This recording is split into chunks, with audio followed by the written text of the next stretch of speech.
சான்ஸ்கிரிட்ல ஒரு இது சொல்லுவாங்க, தெய்வம் மனுஷ ரூபனே, தெய்வம் மனுஷ ரூபனே. கடவுள் மனித ரூபத்திலே தான் வந்து உங்களுக்கு நன்மையும் செய்வார், தீமையும் செய்வார். உங்களுக்கு ஒரு நல்லது நடக்கணும் அப்படின்னு சொல்லும் பொழுது யாராவது ஒரு நல்ல மனிதர்களுடைய தொடர்பை உங்களுக்கு லிங்க் பண்ணி கொடுப்பார்.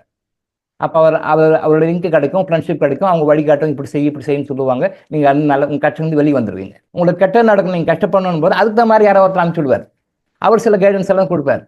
ஃபார் எக்ஸாம்பிள், இப்போ நீங்கள் பிஸ்னஸில் லாஸ் ஆகணும், நீங்கள் கஷ்டப்படணும் அப்படின்னா என்ன பண்ணுவார், யாராவது ஒருத்தர் அனுப்பிச்சு விடுவார். இது எல்லாருடைய வாழ்க்கையிலுமே வந்து நடக்கும், இன்க்ளூடிங் மைசெல்ஃப், என்னுடைய வாழ்க்கை கூட. அப்படி கொஞ்சம் யோசனை பண்ணி பார்த்தா தெரியும்.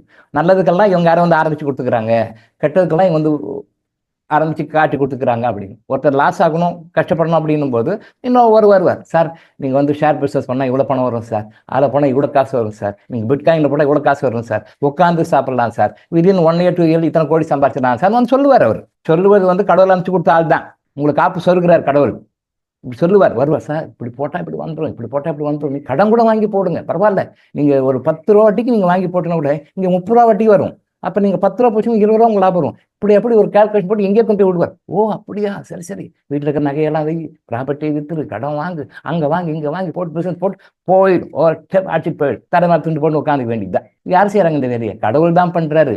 வேற ஒருத்தர் அனுப்பிச்சு விட்டாரு. இவர் என்ன பண்ணுவார், பணத்தை வேற கட்டி ட்ரைனிங் வேற எடுப்பார். நம்ம கீழே விட்டுறது கூட ட்ரைனிங் வேற எடுக்கணும். அந்த பணத்தை கட்டி அந்த ஷேர் மார்க்கெட் ட்ரேடிங்கில் போய் அந்த பிட்காயின் ட்ரேடிங் எப்படி பண்ணணும், என்ன பண்ணணும், பணத்தை கட்டி கிளாஸுக்கு போய் எதுக்கு நல்லா நோட் பண்ணி பாருங்க. நாம கஷ்டப்படுறதுக்கு எவ்வளோ முன்முயற்சி நாம எடுக்கிறோம் பாருங்க. நம்மளே முன்முயற்சி எடுக்கிறோம். பிட்காயின்லாம் இப்படியா, ஷேர் மார்க்கெட்லாம் இப்படி ஓன்னு போயிட்டு கடைசியில் ஒரு நாளைக்கு வீந்துடும்.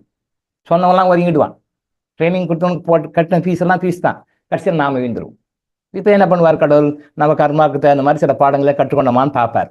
கற்றுக்கொண்டு விட்டோம், முறையாக கற்றுக்கொண்டு விட்டோம் அப்படின்னு என்ன, சரியான வேற நபர் அமைச்சு உங்களுக்கு சரியான வழிகாட்டி அது வெளியே வரதுக்கு வழிகாட்டுவார். அப்போ அந்த வழி இவர் கரெக்டாக கெட்டியாக பிடிச்சி வெளியே வரணும், அது பிடிச்சி வெளியே வந்துடணும்.